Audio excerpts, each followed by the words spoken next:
sampai hari ini. Oleh karena kebaikan Tuhan, janji-Mu terjadi bagiku. Ku sembah Kau Tuhan, ku mengangkat tanganku. Selamanya Kau ajaib bagiku.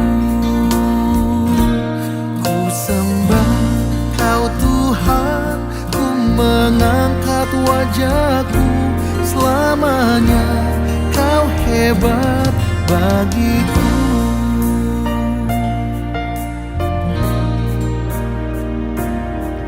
Oleh karena kemurahan Tuhan, ku ada sampai hari ini. Oleh karena kebaikan Tuhan, janji-Mu terjadi bagiku. Ku sembah Kau Tuhan, ku mengangkat tanganku. Selamanya Kau ajaib bagiku. Ku sembah Kau Tuhan, ku mengangkat wajahku. Selamanya Kau hebat bagiku. Ku sembah Kau Tuhan, ku mengangkat tanganku. Selamanya Kau ajaib bagiku. Ku sembah Kau Tuhan, ku mengangkat wajahku. Selamanya Kau hebat bagiku. Ku sembah Kau Tuhan, ku mengangkat tanganku. Selamanya Kau ajaib bagiku. Ku sembah Kau Tuhan, ku mengangkat wajahku. Selamanya Kau hebat bagiku. Selamanya Kau hebat bagiku. Selamanya Kau hebat bagiku.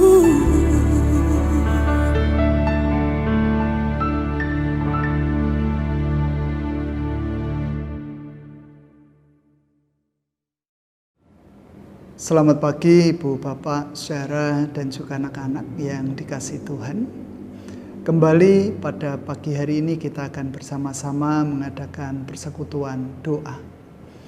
Dan sebelum kita bersama-sama belajar memahami akan kehendak Tuhan, kita datang pada Tuhan di dalam doa. Kita berdoa.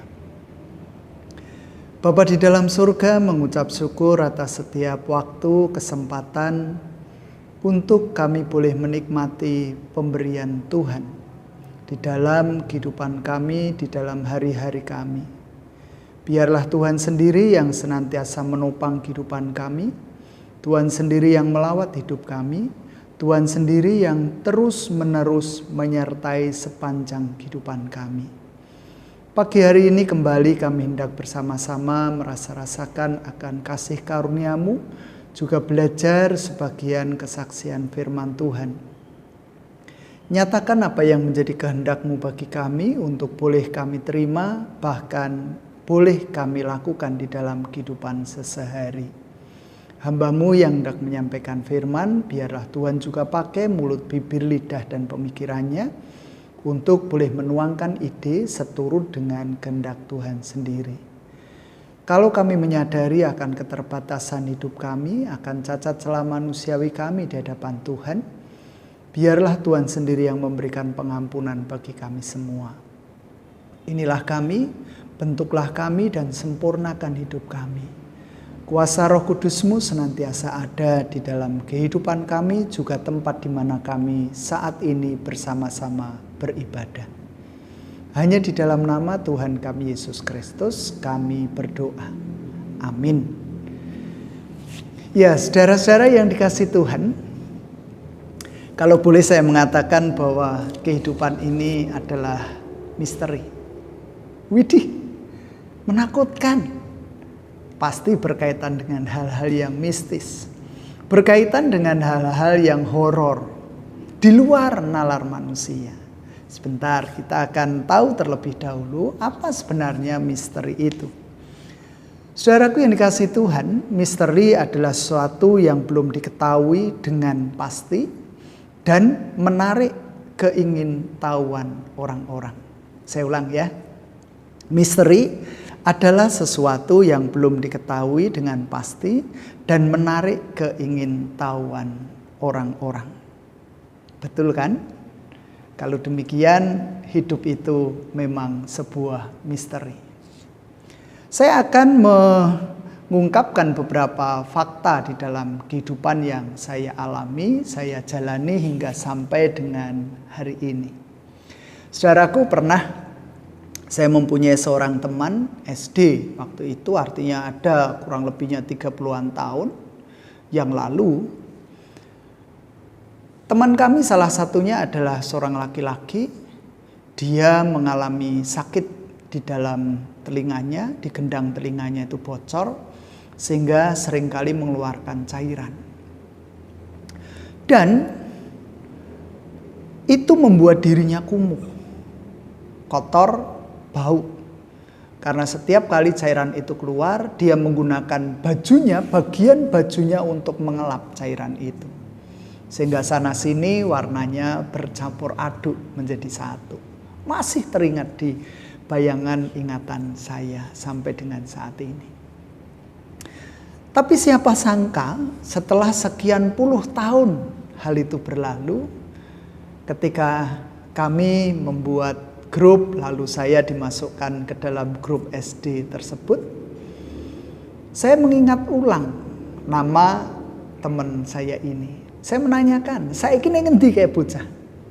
Ternyata sekarang dia menjadi pengusaha sukses. Dia menyewakan beberapa puluh truk yang dia miliki untuk angkutan. Misteri, karena kita tidak pernah tahu apa yang terjadi dalam kehidupan seseorang. Begitupun ketika saya sampai ke Purbalingga. Saya memiliki seorang kenalan, dia seorang guru SD yang tidak tetap pada waktu itu. Dan saya mengira bahwa orang ini biasa-biasa saja. Walaupun dia memiliki potensi dalam hidupnya. Tetapi toh dalam pikiran saya, orang ini tidak akan pernah maju hidupnya. Bahkan mungkin dalam pikiran saya pada waktu itu, tidak mungkinlah dia akan naik pesawat kemana-mana. Bahkan dia sempat meminta saya untuk mengajari nyopir mobil. Saya mengajarinya. Tidak pernah saya sangka ketika berapa tahun kemudian tidak bertemu, sekarang kehidupannya menjadi berubah. Paling tidak, satu hal yang saya ingat ketika opo iyo mungkin dia akan naik pesawat. Ternyata sekarang bolak-balik Purbalingga, luar negeri, ya 1 bulanan sekali. Misteri. Kalau kita memperhatikan apa yang terjadi dalam YouTube misalnya. Ada banyak hal-hal yang menurut saya misteri nih. Kenapa seperti itu? Misalnya saja, kalau ibu bapak, saudara, mungkin juga bahkan anak-anak yang menyukai YouTube, melihat salah satu tayangan seorang, kalau tidak salah dia orang Batak, perempuan. Biasanya orang Batak memang memiliki suara yang begitu bagusnya, begitu indahnya dan tahu nada. Tetapi yang terjadi pada perempuan ini, nadanya tidak karu-karuan, suaranya bagus juga tidak. Namun apa yang terjadi? Dia memiliki subscriber yang cukup banyak. Yang nonton jutaan. Yang like Lebih lagi, apakah yang seperti ini terbayang oleh kita? Kadang kita enggan untuk menonton orang-orang yang suaranya bagus, dengan nyanyiannya yang indah, dengan nada yang pas. Lah ini, dia mendapatkan keuntungan keuangan dari subscribernya, atau like-nya, atau penontonnya. Belum lagi ketika saya melihat bahwa mungkin saya lebih tepat menjadi bintang film, menjadi artis, ketimbang orang itu yang wajahnya ya di bawah rata-rata menurut saya. Mungkin wajahnya berantakan. Tetapi bagi saya adalah sebuah misteri ketika yang berantakan ini malah bisa menghasilkan uang dari keberantakan wajahnya itu. Dari sikapnya, mungkin dari tutur katanya. Bahkan kalau ibu bapak saudara mengingat ada seorang anak yang dia terkenal karena YouTube. Mungkin pada awal mulanya dia hanya direkam saja. Dia menunjukkan bagaimana dia menirukan nyanyian orang-orang dengan ekspresi wajah yang jelek. Ternyata dengan meniru dan wajah yang jelek itu, dia diundang di berbagai macam acara televisi dan menjadi terkenal loh sampai dengan hari ini. Saudara-saudara yang dikasihi Tuhan, ada juga sekarang ini, akhir-akhir ini, kalau kita memperhatikan acaranya Raffi, bukankah Raffi menemukan seorang anak muda yang mirip dengan dirinya? Dia seorang penjual bakso kalau tidak salah. Dan yang terjadi pada anak ini, lalu akhirnya Raffi menjumpainya, sekarang diubah hidupnya oleh Raffi. Bahkan Raffi bersedia untuk mengkuliahkan dia sampai selesai. Misteri tentu saja bagi saya. Ada masih beberapa hal yang hendak saya sampaikan. Kadang saya juga berpikir bahwa di dalam kondisi pandemi COVID-19, orang-orang yang begitu berjasa menurut saya untuk memberantas adanya COVID-19, mencoba untuk mengatasi COVID-19, mereka begitu merelakan waktu, tenaganya, mungkin keluarganya untuk menangani COVID-19. Bahkan kalau menurut saya, orang-orang ini adalah orang-orang tenaga medis yang tahu persis bagaimana kesehatan itu harus dijaga. Bukankah itu sebuah misteri ketika mereka lalu akhirnya meninggal dunia karena COVID itu sendiri? Kadang saya berpikir, Tuhan itu piye toh? Ini orang-orang ini berjasa loh. Orang-orang ini tidak sembarangan loh menjalani kehidupannya. Dia mengasihi orang lain dengan tulusnya, tidak pernah berpikir tentang balasan apa yang harus dia terima. Tetapi toh akhirnya mereka juga mengalami kematian akibat COVID-19. Belum lagi saudara, kalau kita juga mendengar ada banyak pendeta yang terpapar dan lalu akhirnya meninggal karena COVID-19. Kadang mungkin dalam pikiran kita berkecamuk pertanyaan-pertanyaan. Apakah pendeta ini tidak pernah berdoa ya? Apakah pendeta ini terlalu sibuk dengan hidupnya sendiri, keluarganya? Apakah pendeta ini tidak pernah patuen? Apakah pendeta ini tidak pernah memperhatikan warga jemaatnya? Sehingga Tuhan marah, lalu akhirnya menghukum dengan COVID-19. Kadang di dalam pikiran kita juga berkecamuk bahwa bukankah pendeta itu orang yang dekat dengan Tuhan, hubungannya harmonis dengan Tuhan, tetapi kenapa hal itu terjadi dalam kehidupan mereka? Misteri tentu saja. Orang yang konon kabarnya kasar kalau ngomong, kalau berceramah, kata-katanya kotor, penuh kebencian, seringkali mengancam orang lain. Tapi coba perhatikan, pengikutnya saudara, yang membelanya banyak.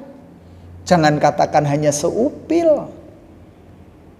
Kalau toh satu Indonesia ada 7.000 atau bahkan 10.000 menurut saya banyak. Walaupun kecil, walaupun sedikit, tetapi memiliki kekuatan yang luar biasa hebat untuk mengguncang Indonesia. Ada pengikutnya. Kalau saya berpikir, wong kaya ngene kok diiloni, wong kaya ngene kok dibelani. Tetapi itulah misteri dalam hidup kita. Orang yang begitu mencintai NKRI, mempertahankan NKRI dengan mati-matian, mencoba untuk berbuat baik, mencoba untuk menegakkan aturan, banyak juga yang membenci. Tidak sedikit yang nyinyir. Walaupun di balik itu lalu muncul karangan bunga ucapan, penyemangat bagi instansi ini. Tetapi toh di balik karangan bunga yang disampaikan pun ternyata nyinyiran juga masih ada, saudara. Kenapa itu dibuang-buang dan seterusnya? Tentu inilah yang saya katakan misteri. Berapa pengalaman kehidupan, berapa hal yang saya lihat, saya dengar, itulah misteri. Sehingga apa yang patut kita pelajari dari misteri-misteri tersebut? Saudara-saudara yang dikasihi Tuhan, kita akan belajar dari Efesus 2 ayatnya yang ke-8 dan sampai ke-10. Efesus 2 ayat 8 sampai 10. Di sana dikatakan oleh Rasul Paulus yang ditujukan kepada jemaat di Efesus, jemaat mula-mula, jemaat yang baru bertumbuh, baru mau berkembang, mungkin belum menghasilkan buahnya. Tuhan melalui Rasul Paulus mengingatkan, sebab karena kasih karunia kamu diselamatkan oleh iman. Itu bukan hasil usahamu, tetapi pemberian Allah. Itu bukan hasil pekerjaanmu. Jangan ada orang yang memegahkan diri. Karena kita ini buatan Allah, diciptakan dalam Kristus Yesus untuk melakukan pekerjaan baik yang dipersiapkan Allah sebelumnya. Ia mau supaya kita hidup di dalamnya. Saudaraku, melalui ayat-ayat ini kita bersama diingatkan bahwa kalau kita diselamatkan, kalau kita bisa hidup sampai dengan hari ini, kita bisa menikmati semua keindahan alam semesta, itu hanya karena pemberian Tuhan. Mengingat ulang bagaimana Adam dan Hawa terjatuh ke dalam dosa. Mereka tidak berdaya loh. Mereka mau menyelamatkan dirinya sendiri? No, tidak mungkin itu bisa terjadi. Sehingga ada gambaran ketika manusia terperosok dalam kubangan lumpur. Semakin dia bergerak, semakin dia tenggelam. Harus ada orang, oknum, yang memberikan galah atau memberikan tali untuk menariknya. Dan itulah Yesus. Bahkan Yesus memberikan tangannya, mengulurkan tangan supaya manusia yang berkubang dalam lumpur itu mau menggapainya, menggenggamnya, sehingga Yesus mampu menariknya dari kubangan lumpur itu. Kalau seperti itu, ketika kita berada di dalam kubangan lumpur, apakah kekayaan kita bisa menyelamatkan? Tidak. Apakah kekuatan kita mampu memberikan jalan keluar bagi kita? Ternyata tidak. Karena semakin kita kuat bergerak, semakin kita tenggelam. Apakah dengan yang lain, kepandaian kita? Piye yo carane supaya ne ora kelelep, sikilku mekangkang, tanganku ndepaplang? Apakah itu juga akan menyelamatkan kita? Saya ingatkan, lumpur hidup pasti tetap tenggelam. Semuanya tidak akan memberikan kita keselamatan. Sehingga oleh karena kasih karunia kamu diselamatkan oleh iman. Itu bukan hasil usahamu tetapi pemberian Allah. Itu bukan hasil pekerjaanmu. Jangan ada orang yang memegahkan diri. Saya katakan tadi. Artinya misteri kehidupan kita. Dan itu artinya kita juga diingatkan. Sebagai manusia yang tidak pernah mengerti jalan kehidupan kita sendiri. Apa yang akan terjadi sebentar lagi dengan kehidupan kita, kita tidak pernah tahu, saudara. Akan menjadi apa ke depannya, kita tidak pernah tahu. Kalau boleh memilih, saya pengennya menjadi anak presiden. Yang kemana-mana dikawal. Yang kemana-mana mendapatkan fasilitas gratisan. Tetapi Tuhan menempatkan saya di keluarga yang cukup sederhana menurut saya. Ibu pada waktu itu tidak bekerja. Bapak saya PNS golongan rendahan. Dan saya umur 4 tahun mengalami demam berdarah. Kalau saya boleh mengatakan, saya terkena demam berdarah stadium akhir. Kalau itu saya mengatakan stadium.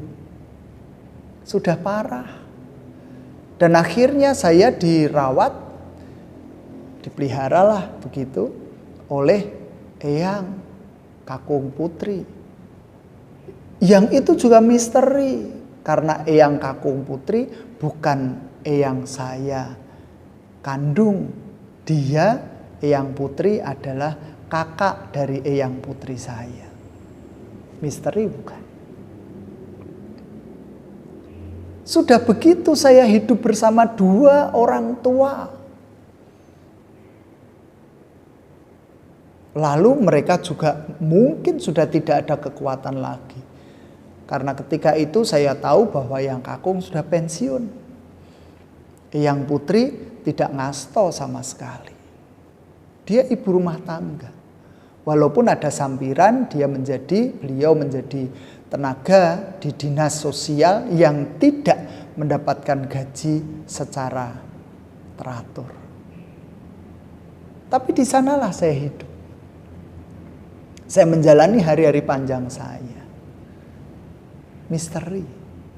Saya tidak pernah meminta dilahirkan di tengah keluarga yang sederhana ini. Tetapi saya harus berada di tengah keluarga yang sederhana. Yang mengabdikan kehidupannya kepada Tuhan. Yang lalu itu juga membentuk saya berkeinginan. Walau dalam tanda kutip memang pilihan terakhir. Menjadi seorang pendeta. Oleh sebab itu, pada saat kita tidak tahu apa-apa tentang kehidupan kita, mbok yao, jangan jadi orang yang sombong. Jadi orang tidak perlu sombong. Tidak perlu takabur. Tidak perlu jumawa. Merasa diri paling pinter, merasa diri suci paling dekat dengan Tuhan. Tidak perlu, saudara. Karena yang menjadikan kita pinter itu Tuhan. Pada dasarnya kita tidak kudus tetapi dikuduskan oleh Tuhan. Pada dasarnya kita itu orang yang tidak dekat dengan Tuhan tetapi dijadikan dekat oleh Tuhan. Karena ada kerja kuasa Roh Kudus dalam diri kita. Itu yang perlu kita ingat. Dan segala sesuatu yang ada di dalam hidup kita, di dalam diri kita, itu berasal dari Tuhan. bukan atas usaha kita sendiri. Dan ingat, sewaktu-waktu Tuhan bisa mengambil semuanya dari kita. Apa yang terjadi dalam kehidupan Ayub menjadi gambaran bagi kita. Dalam waktu hitungan detik Tuhan bisa mengambil semuanya. Harta, benda, kekuatan anak-anak kita. Kesehatan kita. Sehingga ayolah. Jangan sampai tadi yang diungkapkan oleh Paulus. Jangan ada orang yang memegahkan diri. Semua hanyalah pemberian. Dan oleh sebab itu, jalani hidup dengan baik. Terima dan syukuri apa yang Tuhan beri dalam hidup kita. Sekolahkan kami, mengkuliahkan kami sampai dengan selesai dengan perjuangannya menjadi seorang perias manten. Tapi itu jalani semuanya. Kalau sampai kamu Ruth, dalam hidupmu kamu harus mikul air karena rumahmu tidak ada air untuk mandi. Jalani. Kalau kelas 5 SD kamu sudah harus menjadi fotografer. Motret. Harus bangun pagi dini hari untuk mengabadikan momen-momen pengantin. Karena kamu harus bantu orang tuamu. Jalani dan syukuri itu. Kalau kamu juga harus ikut serta terlibat merias manten kakung. Atau bahkan kalau kamu harus membantu nari bekso di dalam perhelatan itu. Jalani itu semua. Bahkan ketika kamu harus berada di tengah-tengah kehidupan orang yang sudah sepuh. Sehingga mungkin hidupmu terkontaminasi oleh kasepuan itu. Pola pikirmu lalu menjadi pola pikirnya orang tua. Jalani dan syukuri apa yang Tuhan beri dalam hidup. Pahami dan terima orang lain dengan kelebihan dan kekurangan mereka.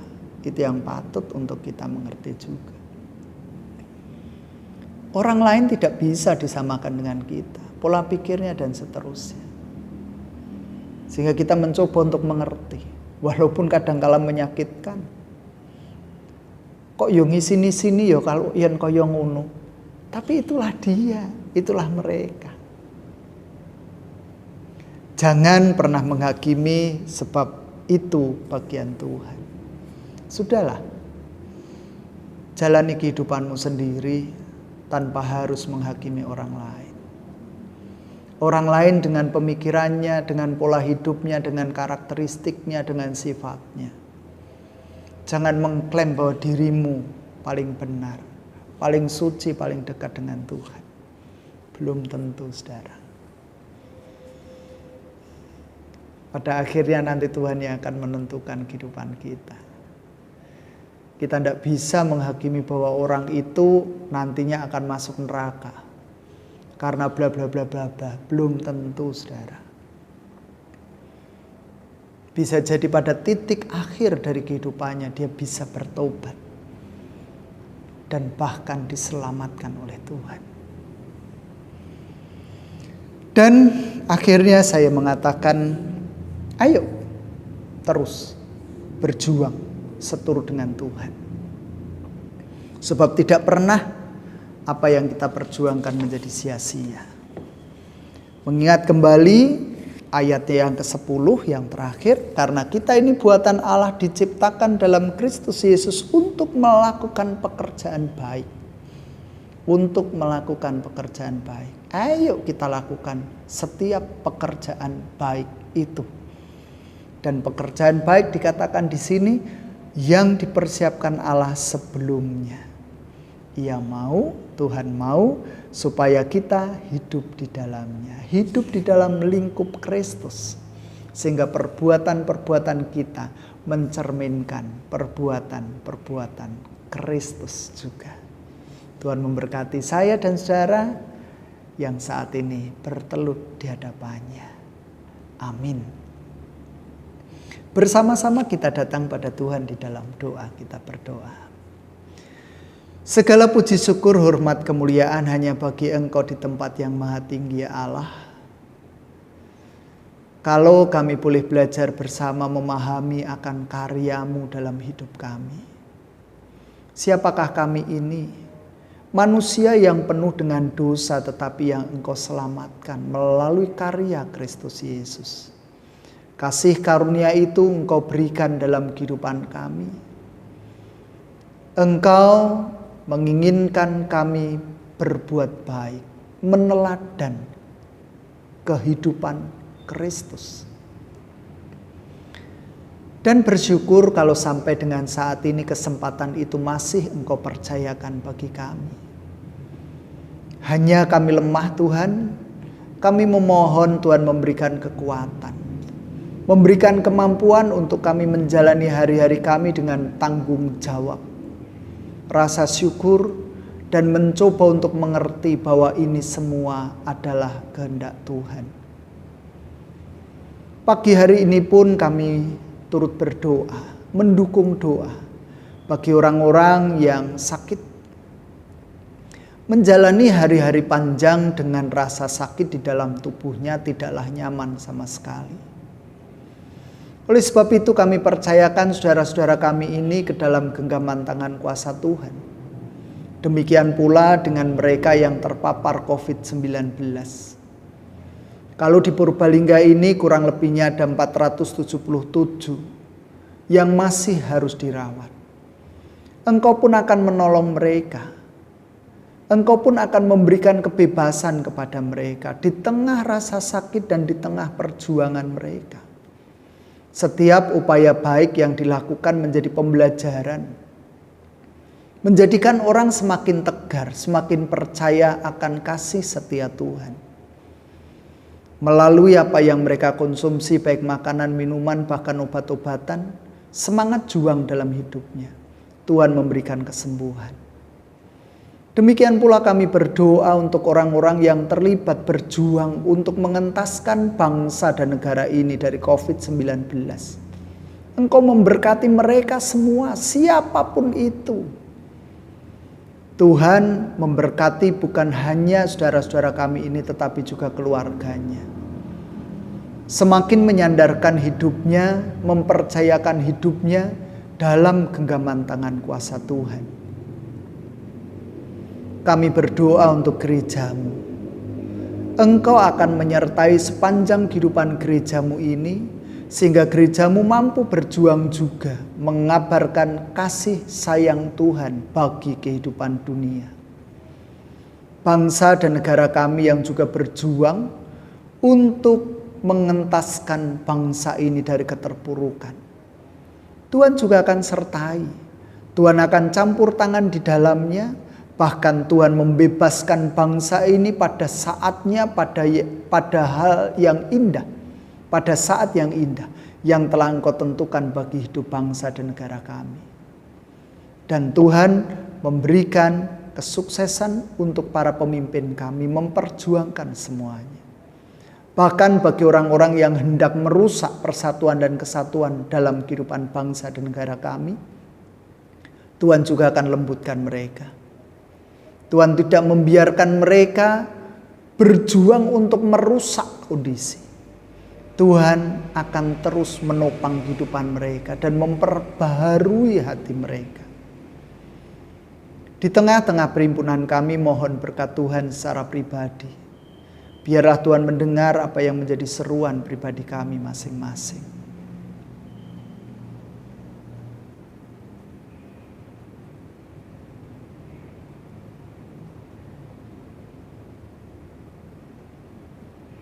Inilah seru doa permohonan kami di hadapan Tuhan. Kami hendak memulai kehidupan hari ini ke depan. Biarlah Tuhan sendiri yang menyertainya. Tuhan sendiri yang menguduskannya dan kuasa Roh Kudus tetap tinggal dalam hidup kami. Ampuni ya Tuhan, saat kami mendengar, saat kami belajar, saat kami memahami firman-Mu, ada banyak dosa pelanggaran di dalamnya. Tuhan sayang kami semua. Tuhan memberikan ampun akan setiap dosa pelanggaran itu. Dan hanya di dalam nama Tuhan kami Yesus Kristus, Juru Selamat kami yang hidup, doa permohonan ucapan syukur ini kami naikkan. Amin. Demikian Ibu, Bapak, Saudara, anak-anak yang dikasihi Tuhan, selesai sudah acara kita pagi hari ini, persekutuan doa. Dan itu artinya kita harus memasuki kehidupan dunia ini dengan baik, tetap semangat, jaga kesehatan, jaga imun tubuh kita. Ingat pesan Ibu. Tuhan memberkati saya, Ibu, Bapak, Saudara, dan anak-anak. Amin.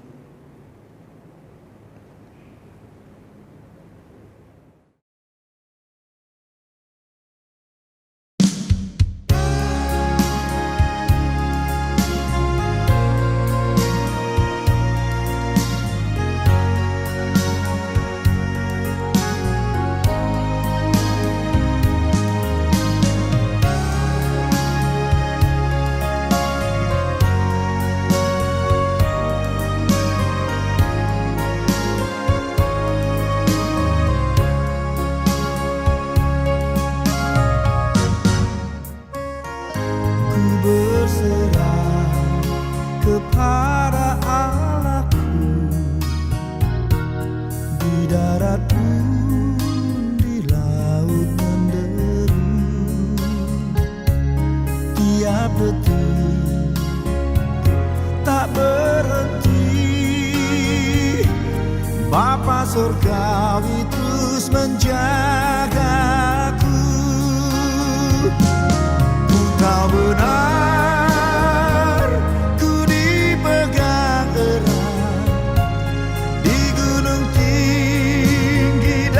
samudera, di tapan gelap ku didekap. Bapa surgawi terus menjagaku.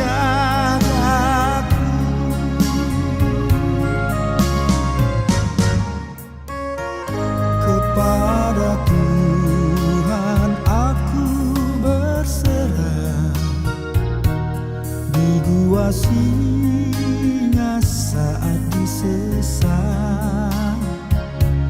dalam perang atau senang, Bapa surgawi terus menjagaku. Ku tahu benar ku dipegang erat di gunung tinggi dan samudera, di tapan gelap ku didekap. Bapa surgawi terus menjagaku.